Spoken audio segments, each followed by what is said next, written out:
खाटू नरेश बर्बरीक माता जी के परम भक्त थे और उन्होंने माता जी की तपस्या करके ऐसे 3 बाण माता जी से मांगे जो 3 बाण सकल सृष्टि का विनाश करने के लिए प्राप्त है। जब पांडवों और कौरवों का भीषण युद्ध छिड़ा और बर्बरीक के पास ही खाटू नरेश के पास ये संदेशा पहुंचा कि पांडव और कौरवों के बीच में महान युद्ध होने जा रहा है। बर्बरीक, आपके पितर लड़ रहे हैं, आपको जाना चाहिए। बर्बरीक ने अपने 3 बाण तरकस में डाले और रवाना होने लगे। तब माता जी ने वचन दिया कि हे बर्बरीक, तुम्हारे लिए कौरव और पांडव दोनों समान हैं।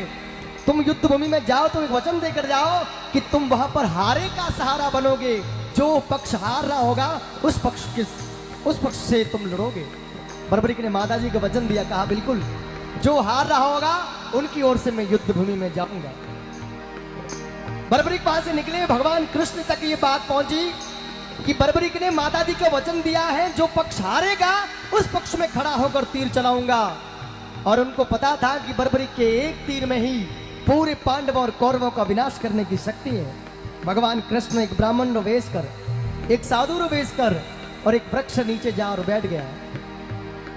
महाराज बर्बरीक वहां से गुजर रहे थे और भगवान कृष्ण रोका और कहो कि बर्बरीक, मैंने सुना है तेरे तर्कस का एक बाण ही पूरी सृष्टि का विनाश कर सकता है, ये बात सत्य है क्या?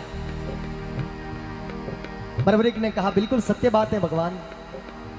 तो भगवान कृष्ण ने कहा मैं तुम्हारी परीक्षा लेना चाहता हूं, अगर बात सत्य है तो।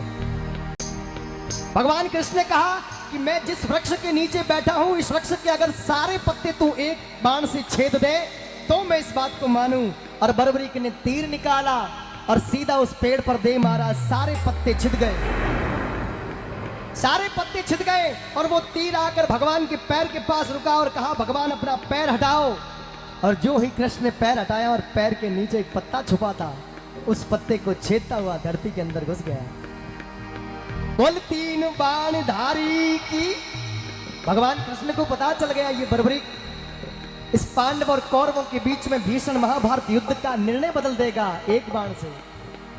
भगवान ने उस दिन बर्बरीक को बहुत सारा ज्ञान दिया और उस ज्ञान के फलस्वरूप बर्बरीक ने कहा, हे ब्राह्मण देवता, आप मेरे गुरु हो और गुरु होने के नाते आप मुझसे गुरु दक्षिणा मांगो। भगवान कृष्ण ने कहा तुम दे सकते हो तो दो।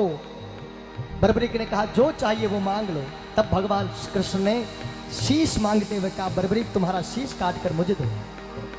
जब शीश मांगा तो बर्बरीक को पता चल गया कोई साधारण ब्राह्मण नहीं हो सकता। आप हो कान, आप मुझे दर्शन दो, मैं वचन देता हूं आपका मेरा शीश काट कर आपके चरणों में रख दूंगा। तब सच्चिदानंद स्वरूप भगवान कृष्ण चक्रधारी सामने आया। बोल सच्चिदानंद भगवान की जय हो। और बर्बरीक ने आशीर्वाद देते हुए कहो, जा बर्बरीक, तू कलयुग में हमारे नामा सु पूजो जावेला और कलयुग में सबसे मोटो देव बने और सकल जगत थारी आराधना करने वास्ते खाटू में विराजमान हो जाए। जो बोल खाटू नरेश की जय हो।